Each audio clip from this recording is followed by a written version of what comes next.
하박국에서 보겠습니다. 하박국 3장 17절부터 19절까지 말씀입니다. 우리 한 절씩 교독합니다. 구약성경 1305쪽 1305쪽 1305쪽 하박국 3장 17절부터 19절 한 절씩 교독하시고 우리 19절은 합독하도록 하겠습니다.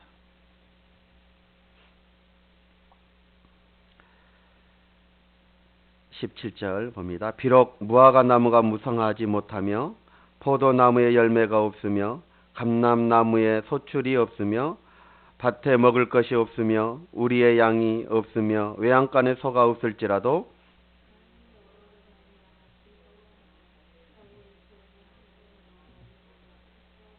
다 같이 하겠습니다. 주 여호와는 나의 힘이시라. 나의 발을 사슴과 같게 하사 나를 나의 높은 곳으로 다니게 하시리로다. 이 노래를 지휘하는 사람을 위하여 내 수금에 맞춘 것이니라. 아멘. 우리 오늘 또 이렇게 오늘 수요 예배에 오신 우리 사랑하는 성도님들을 환영하고 축복하고 또 주의 은혜가 풍성하길 간절히 소망합니다. 또한 영상으로 드려지는 우리 사랑하는 성도님들 가정 가운데 올 한 해 정말 하나님의 은혜 가운데 잘 마무리하시고 밝아오는 새해 정말 주님이 주시는 은혜로 희망찬 새해를 맞이하시기를 간절히 축복합니다. 오늘 이 본문의 말씀을 통해서 오늘 이제 수요 예배는 마지막이 되어질 것이고 또 내일이 되어지면 한 해가 이제 끝이 나아지는데 여러분 오늘 주신 말씀으로 한 해를 잘 마무리할 수 있는 우리 성도님들이 되어졌으면 좋겠습니다. 그래서 오늘 이 한 해를 보내면서라는 말씀의 제목으로 함께 은혜를 나누고자 합니다. 정말 요즘 나라적으로 가장 어렵고 힘든 그런 시기, 그런 한 해를 보내고 또한 우리 개인적으로도 이 코로나라는 엄청난 상황 가운데 정말 많이들 지쳐 있지만 그래도 이 한 해를 우리가 보내면서 우리가 하나님 앞에 남겨야 할 말이 무엇일까라고 생각할 때 그럼에도 불구하고 하나님 감사합니다 라는 이 말이 아닐까 생각을 해봅니다. 여러분 믿지 않는 사람과 믿는 자들의 감사는 분명히 다른 것을 알아야 합니다. 세상 사람들이 감사하는 그 감사는 내가 무엇을 가졌느냐 그리고 내가 무엇을 이루었느냐 이 소유에 대한 감사이지만 믿는 자들의 감사는 내가 지금 어디에 있는지 지금 내가 어떤 존재인지 이 존재에 대한 감사임을 우리는 알아야 되는 것입니다. 다시 말하면 어떤 상황 가운데서도 나의 존재가 하나님의 자녀임을 아는 자들이 바로 그리고 그 존재에 대한 감사가 하는 자들이 바로 이 믿음의 사람들이라는 거예요. 그러나 세상 사람들은 어떻습니까? 내가 무엇을 가졌고 내가 얼마나 이루었고 내가 어디에 도달했는지 이것으로 한 해를 마무리하면서 감사하는데 믿음의 사람들은 그렇지 않는 거예요. 믿음의 사람들은 내가 하나님의 자녀로서 하나님의 백성으로서 그런 존재로서 어디에 서 있는지 또한 어떠한 삶을 살았는지 이것을 통해서 우리는 감사할 수 있다는 것이죠. 사랑하는 성도 여러분, 인류의 첫 번째 잘못이 이 감사의 결핍으로부터 시작된 것으로 보아도 우리는 무리가 아닐 것입니다. 여러분 하나님께서 아담과 하와에게 에덴 동산에 있는 모든 실과를 다 허락하셨죠. 다 먹으라고 이렇게 허락하셨습니다. 그리고 단 하나 선악을 알게 하는 그것만 먹지 말라 하신 것이죠. 얼마나 감사한 일입니까? 수십 가지, 수백, 수천 가지의 모든 실과를 아무런 대가도 지불하지 않고 다 주신 것 얼마나 감사합니까? 그런데 그 먹지 말라 하는 한 가지 그것에 불편한 거예요. 그래서 사단의 유혹을 받아 욕심을 부리게 되어진 것이죠. 모든 것을 감사하면 승리할 수 있는데 감사하지 않으니까 그것에 불평이 엄습해오고 그곳에서 어떻습니까? 욕심과 탐욕이 자리 잡게 되어집니다. 결국은 사망에 이르게 되어지는 것이죠. 그래서 성경은 우리에게 교훈하고 있지 않습니까? 욕심이 잉태하여 죄를 낳고 죄가 장성하여 사망에 이른다. 여러분, 욕심이 뭐예요? 감사하지 못하기 때문에 자리 잡고 있는 우리의 습성이 아니겠습니까? 그러므로 감사하지 못하면 욕심이 일어날 수밖에 없는 거예요. 그것으로 죄를 낳게 되어지고 그 죄가 장성하면 사망에 이르게 되어집니다. 사랑하는 성도 여러분, 이 세상을 살아가는 하나님의 자녀들은 다 하나님으로부터 보호를 받으며 은혜를 입고 살아가지만, 그렇게 있음에도 불구하고 아이러니하게 인생들은 어떻습니까? 하나님의 자녀들은 계속해서 그 하나님의 은혜에 대하여 감사하지 못하고 있더라는 거예요. 마치 광야에서 생활했던 이스라엘 백성들과 마찬가지로 얼마나 큰 은혜를 받았습니까? 430년 동안 그 종살이했던 그 노예 생활했던 그 백성들을 하나님이 전적인 은혜로 해방시켜 주셨습니다. 그것만으로도 얼마나 감사해요. 그리고 그 광야에서 하나님은 홍해를 갈라주시고, 물이 없을 때는 물을 내주시고, 먹을 것이 없을 때는 만나를 내려주시고, 고기 먹고 싶다 해서 메추라기를 보내주시고, 엄청난 은혜들을 주셨는데 그들은 어떻습니까? 겉빛하면 불평하고 원망하고 감사하지 못했던 모습을 보게 되어져요. 그들의 모습이 곧 우리의 모습은 아닌지요. 정말 우리가 한 해 동안 하나님의 보호하심과 은혜 가운데 여기까지 왔는데 우리는 얼마나 하나님 앞에 감사하고 있는지요. 사랑하는 성도 여러분, 잊지 마십시오. 감사가 멈추면서 불행은 시작되어지는 것입니다. 감사가 시작되면 행복은 더 커져가게 되어지는 거예요. 이 진리를 잊어서는 아니 되어지는 것입니다. 사랑하는 성도 여러분, 주님이 이 세상에 오신 것은 바로 믿는 우리로 하여금 생명을 주시고 더 풍성한 복을 주시기 위하여 이 땅에 오셨다 했습니다. 자, 그런데 중요한 것은 그 풍성한 복이 흐르는 통로가 무엇이냐? 그것이 바로 감사에서부터 시작되어지는 거예요. 그러므로 우리는 무엇을 더 많이 알아야만 행복한 줄 알지만 절대 그렇지 않습니다. 무엇을 더 많이 가져야만 행복한 줄 알지만 절대 그렇지 않습니다. 결코 행복은 더 채움으로, 쌓아짐으로 얻어지는 것이 아니라 이 감사의 지수는 더 채워가면서 나아가는 것이 아니라 지극히 작은 것에서부터 감사하는 마음에서 나오는 것이 진짜 행복인 줄 믿습니다. 그래서 여러분, 성경을 한번 보십시오. 말세가 되어지면 불법이 성행한다고 했고, 그 불법이 성행함으로 사랑이 식어가는 시대가 말세라고 했습니다. 마태복음 24장 12절 보니까 불법이 성함으로 많은 사랑이 식어가는지라. 여러분, 말세의 현상을 우리 주님께서 직접 이렇게 말씀하셨습니다. 사랑이 식어간다는 거예요. 다시 말하면 이 사랑이 식어간다는 것은 곧 뭐냐? 감사가 식어간다는 의미가 되어지는 것이죠. 여러분, 전에 제가 한번 이야기한 적이 있어요. 어떤 사람이 그 마을의 집집마다 아침마다 10만 원씩을 문 앞에 두고 갔습니다. 그랬더니 처음에 그 문을 열고 10만 원을 발견한 사람들이 이게 웬일이냐고, 이게 별일도 다 있네 하면서 감사했다는 거예요.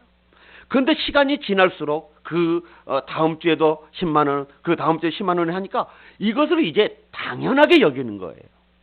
그리고 그 10만 원 주는 것을 멈췄더니 이제는 화를 내더라는 것이죠. 여러분, 우리의 모습이 그렇습니다.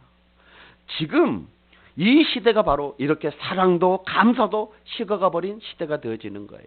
여러분, 이 가양동 이 지역은 정부에서 많은 보조금을 받고 있는 분들이 많지 않습니까? 정말 은혜잖아요. 감사하잖아요. 우리가 무엇을 해서 그냥 연로하셔서 주시고 힘들어서 나라에서 보조해 주시는 건데, 이것이 조금 들어오면 불평을 해요. 그런 분들이 얼마나 많은지 몰라요.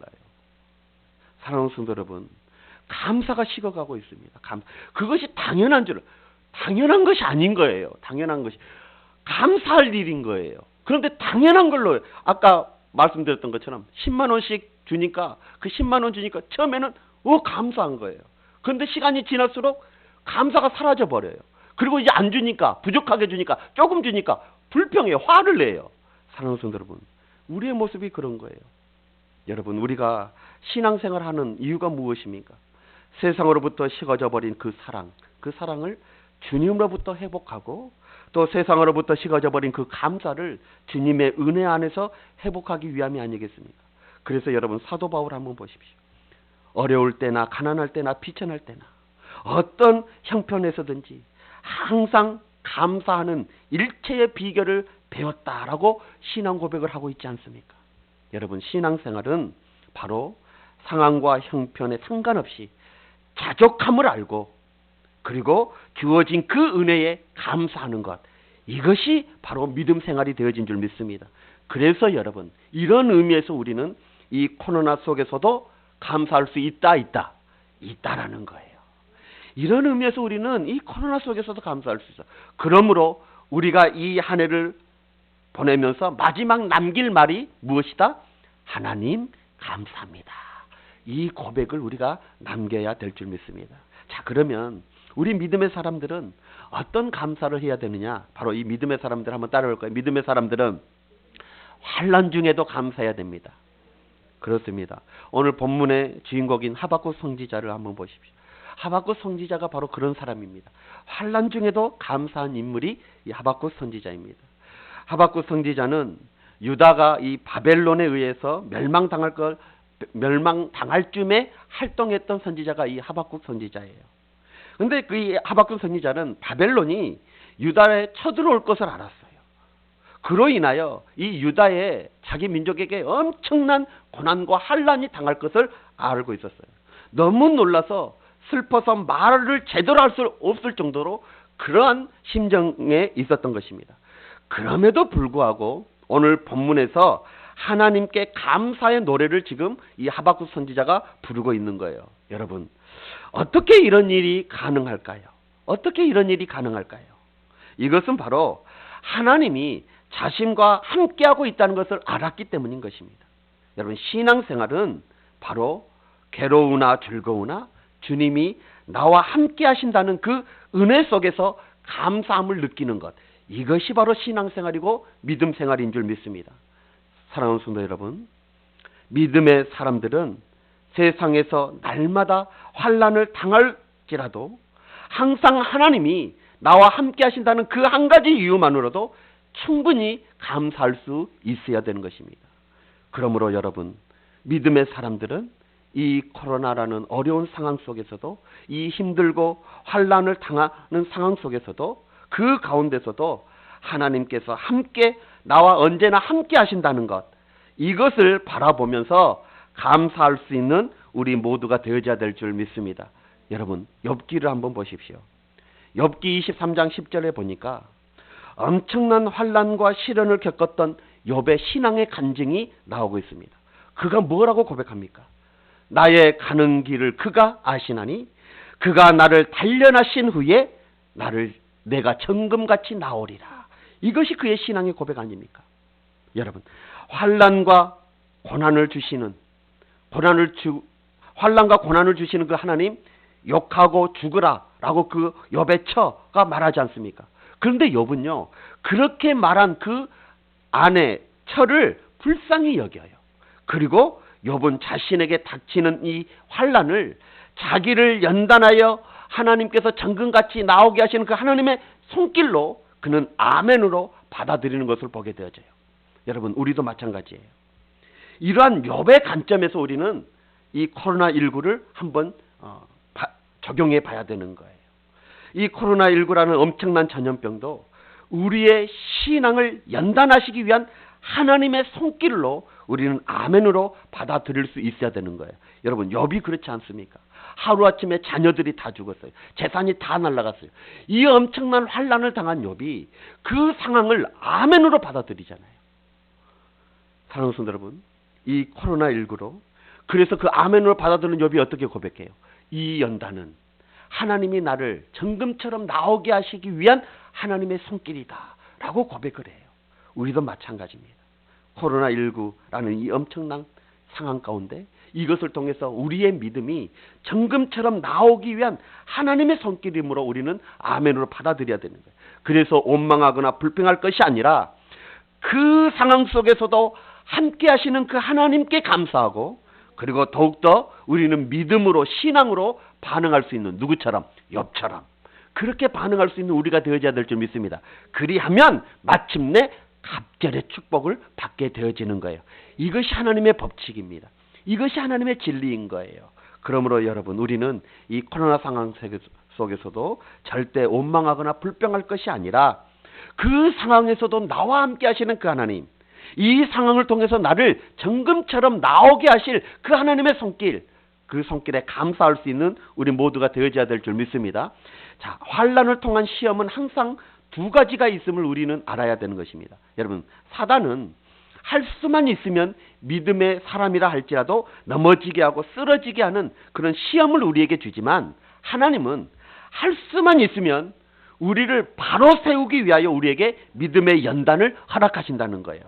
그러므로 우리는 어떠한 시험이라도 다 이겨야 되는 거예요. 우리를 넘어지게 하고 쓰러지게 하는 사단의 시험도 우리는 이겨야 되고, 또한 하나님께서 우리를 바로 세우기 위해서 믿음의 연단을 주시는 그러한 시험도, 테스트도 우리는 통과하고 이겨내야 되는 거예요. 자, 그래서 여러분, 시편 37편 31편 7절에 보니까 다윗이 이렇게 고백합니다. 내가 주의 인자하심을 기뻐하며 즐거워할 것은 주께서 나의 고난을 보시고 환난 중에 있는 내 영혼을 아셨다라고 이렇게 믿음의 고백을 합니다. 다시 말하면 이 말이 무슨 말이에요? 하나님은 우리가 고난 당할 때 그때도 보고 계신다는 거예요. 우리가 환난에 있을 때 내 영혼을 알고 계신다는 거예요. 내가 지금 얼마나 어려운 고난에 당하고 있는지, 내가 얼마나 힘든 환난을 당하고 있는지, 이 환난을 통해서 나의 영혼이 어떠한지 하나님은 다 알고 계신다는 거예요. 이 말이 무슨 말이에요? 자세히 한번 보세요. 주의 인자하심으로, 분명히 그 인자하신 주님께서 나의 고난을 당할 때 보고 환난 중에 있는 나의 영혼을 알고 계신 그 하나님께서 구원해 주심을 믿고 기뻐하고 즐거워하며 감사할 수 있다라고 지금 다윗을 고백해요. 그래서 7절에 보니까 이렇게 말해요. 내가 주의 인자심을 기뻐하며 즐거워할 것은, 왜요? 왜 기뻐하고 즐거워해요? 지금 환난 당하고 있는데, 지금 고난 중에 있는데, 그 이유는 무엇이냐 하면 주께서 내 고난을 보고 계시고 주께서 환난 중에 내 영혼을 보고 계셔서 그 인자하신 하나님이 그 고난에서 던져주실 것, 구원해 주실 것을 믿고 나는 기뻐하고 즐거워한다. 이것이 다윗의 고백이거든요. 그렇습니다, 여러분. 그래서 바울과 실라가 어떻습니까? 빌립보에서 복음을 전하다가 옷이 찢기고 벗겨지고 매를 맞고 감옥에 갇혀버리는 그런 환난 중에도 그들은 어떻게 해요? 기도하잖아요. 하나님을 찬미하잖아요. 그리고 하나님께 감사하지 않습니까? 왜요? 그 환난에서 하나님께서 반드시 그 인자심으로 우리를 구원해 주실 것을 믿었기 때문임을 믿습니다. 사랑하는 성도 여러분, 감사는 처지와 환경을 보고 하는 것이 아니라 바로 영원히 변치 않는 하나님의 사랑, 그리고 오늘날도 우리들을 그 보혈의 능력으로, 그 보혈의 공로로 세워가시는 그 주님으로 인하여 우리는 그 주님을 찬양할 수 있고 그 주님께 감사할 수 있는 것입니다. 그러므로 믿음의 사람들은 환난 중에 감사해야 되는 거예요. 코로나19라는 어렵고 힘든 한 해를 보내면서 우리 성도들은 어떤 처지에 어떤 상황에 있든지, 지금 혹 고난 중에 있다 할지라도, 지금 혹 환난 중에 있다 할지라도 우리와 함께 하시고 계시는 그 하나님을 바라보면서 우리는 감사해야 됩니다. 그리고 주의 보혈의 공로로 우리를 세워가시는 그 하나님을 바라보면서 그 하나님을 찬양할 수 있는 우리가 되어져야 되는 것입니다. 그러기에 여러분, 이 한 해를 보내면서 우리가 남길 말은 무엇이냐? 바로 하나님 감사합니다 라는 고백이 있어야 되는 거예요. 둘째로, 이 믿음의 사람들은 처음에는 환난 중에도 감사하는 사람들이고, 두 번째로는 한번 따라해 볼까요? 가진 것이 없어도 감사하는 사람들입니다. 시작. 없어도 감사하는 사람들이에요. 그게 바로 믿음의 사람들이에요. 오늘 본문 17절 한번 보십시오. 비록 무화과 나무가 무성하지 못하며 포도나무에 열매가 없으며 감람나무에 섭출이 없으며 밭에 먹을 것이 없으며 우리의 양이 없으며 외양간에 소가 없을지라도, 8절에 18절에 보니까 나는 여호와로 말미암아 즐거워하며 나의 구원의 하나님으로 말미암아 기뻐하리로다. 할렐루야. 그렇습니다. 여러분, 세상 사람들의 감사는 소유의 많고 적음에 따라서 감사하는 하지만 반면에 믿음의 사람들의 감사는 오늘 이 하박국 선지자의 고백처럼 이것도 없고 저것도 없지만 나는 누구로 인하여? 나의 구원의 하나님, 인생의 구원자 되신 그 구원의 하나님으로 인하여 기뻐하고 즐거워할 수 있음을 말해주고 있는 것입니다. 여러분, 믿음 생활은 바로 손에 잡힌 것이 아무것도 없다 할지라도 나의 구원의 하나님으로 인하여 감사하는 것, 그것이 믿음 생활인 것입니다. 때로는 이해할 수 없는 그런 고난을 당할 때에도 항상 합력하여 선한 역사를 이루실 그 하나님을 바라보면서 감사하는 것입니다. 여러분, 그렇게 감사할 때 그 믿음을 귀하게 보시고 주님께서는 더 값진 것으로 우리에게 채워주시는 거예요. 그러기에 여러분, 한 해를 보내면서 정말 우리는 가진 것이 없다 할지라도 감사할 수 있는 그런 믿음의 사람들이 되어져야 될 줄 믿습니다. 참으로 올 한 해 경제적으로 너무나도 어려운 한 해 아니었습니까? 사업의 문을 닫는 그런 분들이 너무나도 많았습니다. 혹이라도 여러분의 자녀들 가운데, 자손들 가운데 어떤 사업을 하다가 정말 이 코로나19로 문을 닫는 그런 자녀들도 있을 것이고 그런 자손들도 아마 있을 줄 모릅니다. 또한 직장에서 실직당하는 그런 분들도 얼마나 많은지 모릅니다. 수입이 없다 보니 아무리 아껴 써도 턱없이 부족하고 어려움 뿐이었던 해가 바로 올 한 해 아니었습니까? 그러나 여러분, 이러한 환경과 현실만 바라보면 좌절할 수밖에 없고 절망할 수밖에 없습니다. 하지만 구원의 감격, 그리고 다시 회복시켜 주실 그런 하나님의 은혜를 생각하면서 우리는 감사할 수 있게 되어지는 것입니다. 오늘 이 하박국 선지자를 한번 보십시오. 하박국 선지자가 그렇지 않습니까? 현실은, 상황은 아무것도 없는 상황입니다. 살아가는데 가장 기본적인 먹을 것조차도 지금 없는 상황, 없는 현실 아닙니까? 17절 한번 보세요. 무화과 나무가 무성하지 못하고 포도나무에 열매가 없는, 먹을 것이 없는 거예요. 밭에 먹을 것이 없어요. 우리의 양이 없어요. 외양간에 소가 없어요. 가장 기본적인 먹을 것이 지금 없는 상황이에요. 그럼에도 불구하고 지금 하박국 선지자는 감사해요. 그 이유가 무엇이냐? 나의 구원의 하나님으로 인하여 기뻐한다 라고 지금 고백하고 있어요. 여러분, 구원해 주시는 그 하나님으로 인하여 즐거워하며 지금 이러한 상황과 현실에서 구원해 주실, 회복시켜 주실 그런 하나님으로 인하여 기뻐한다 라고 지금 고백하고 있는 거예요. 이게 믿음의 고백이거든요. 현실만 바라보고 좌절하고 낙심하고 포기해버린 것이 아니라 앞으로 구원의 하나님이 이 상황 가운데서, 이 현실 가운데서 아무것도 먹을 것이 없는 이런 현실 가운데서 반드시 하나님이 회복시켜 주실 그 하나님, 그 하나님을 바라보면서 지금 감사하고 있더라는 거예요. 사랑하는 성도 여러분, 정말 경제적으로 어렵고 부족하고 궁핍하지만 모든 것이 없는 상황이지만 그럼에도 감사할 수 있음은 바로 하나님은 하나님의 자녀들을 결코 버리지 아니하시고, 아멘, 반드시 회복시켜 주실 그런 하나님이 저와 여러분과 함께 하시고 계신다는 것, 이 사실로 우리는 감사해야 되는 거예요. 그러기에 여러분, 어렵고 힘든 2020년 이 한 해 이제 하루밖에 남지 않았어요. 남지 않았지만 우리가 남길 말이 있어요. 그건 뭡니까? 바로 하나님 감사합니다예요. 감사함으로 이 한 해를 마무리해야 되는 거예요. 마지막으로 믿음의 사람은 정말 오직 하나님 한 분만으로 만족할 수 있어야 되는 거예요. 오늘 하박국 선지자의 고백이 그거 아닙니까? 뭐가 없을지라도 나는 하나님, 창조주 하나님, 오직 창조주 하나님으로 인하여 즐거워하고 기뻐한다 라고 지금 고백하고 있는 것이 바로 하박국 선지자입니다. 우리도 마찬가지입니다. 사랑하는 성도 여러분, 하나님께서는 우리의 믿음도 이런 하박국 선지자의 믿음과 동일하기를 원하시는 분이 하나님이신 줄 믿습니다. 여러분, 성경에 나오는 믿음의 샘플들의 이야기들이 많이 나오고 있어요. 그것은 바로 뭐냐 하면 우리의 이야기도 그렇게 바꾸기를 원하시는 분이 바로 하나님이신 거예요.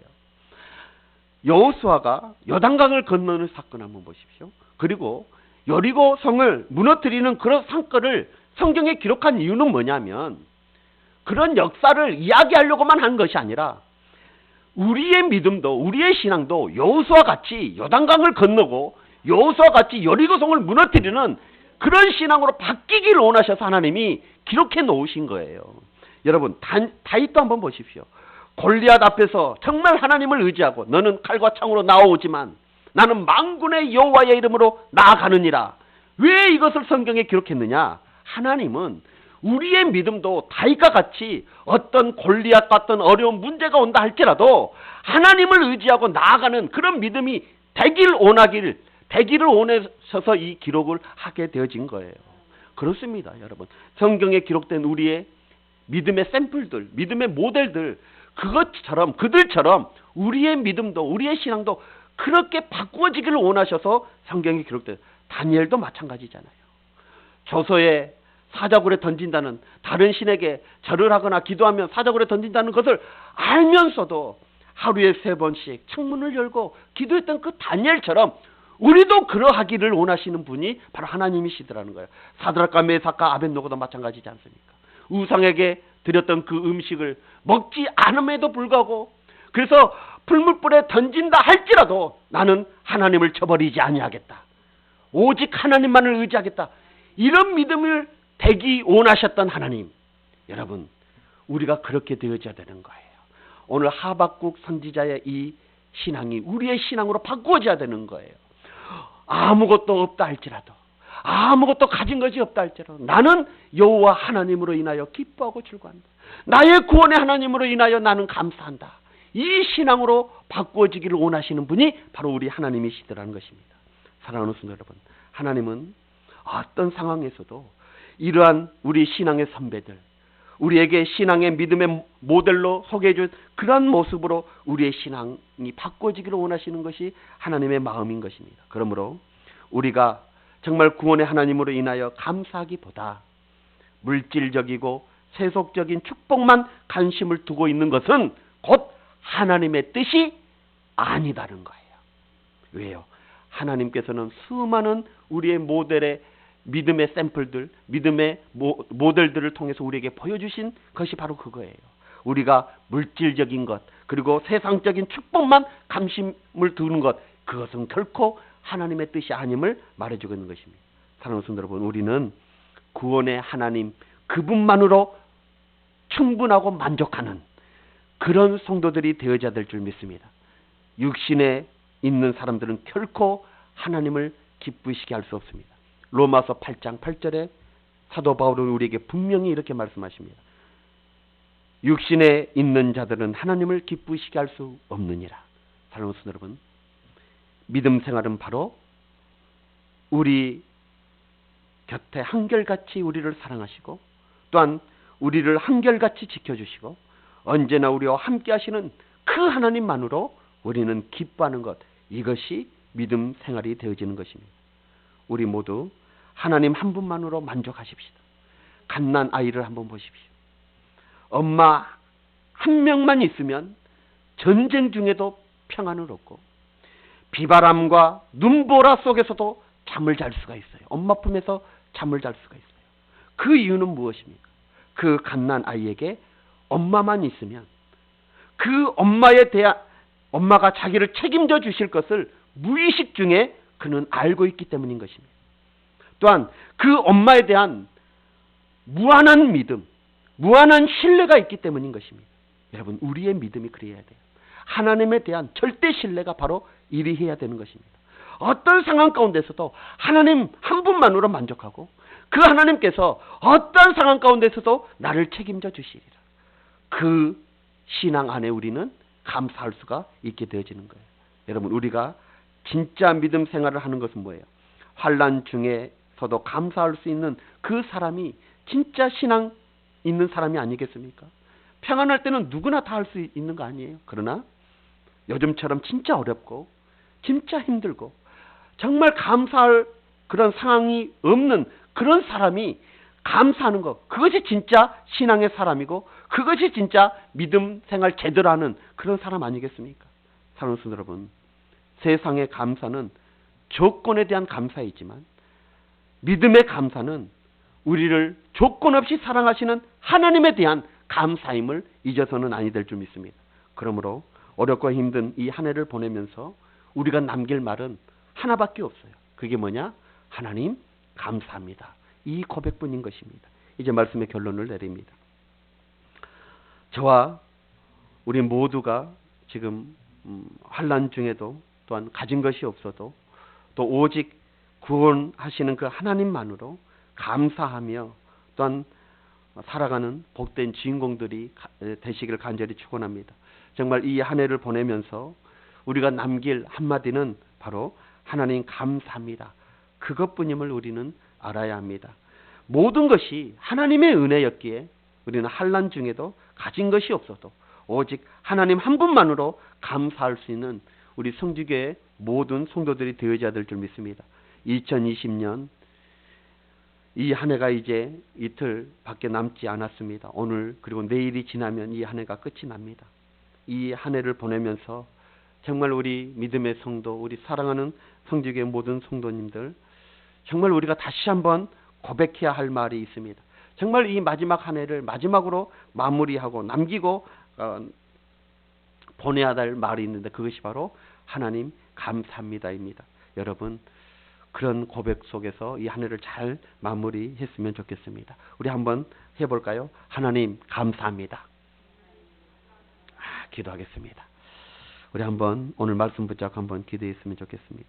오늘 하박국 선지자 정말 환난 가운데, 고난 가운데, 어려운 가운데 처해져 있는 그 상황에서, 그 현실에서 그는 감사 노래, 감사 찬양을 하나님 앞에 드리고 있습니다.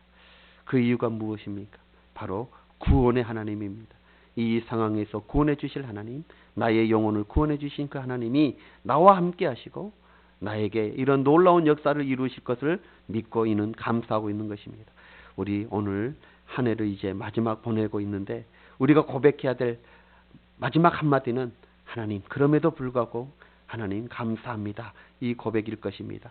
우리 그 감사의 고백을 하면서 이 한 해를 보냈으면 좋겠습니다. 우리 다 같이 기도하도록 하겠습니다.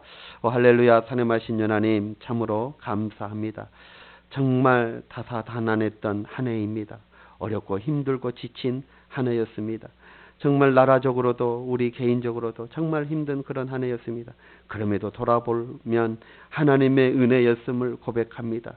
그러므로 우리는 정말 하나님 앞에 감사합니다.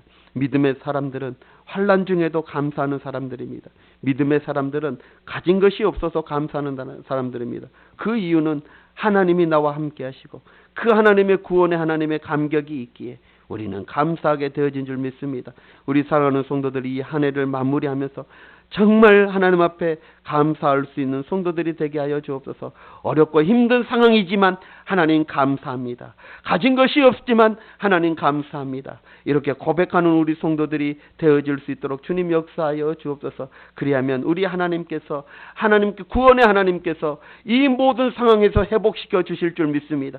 그 회복시켜 주실 것을 믿고 또 감사할 수 있는 우리 성도들이 다 되어줄 수 있도록 역사하여 주옵소서. 함께 하실 줄 믿사오며 우리 주 예수 그리스도의 이름으로 간절히 기도드리옵나이다. 아멘.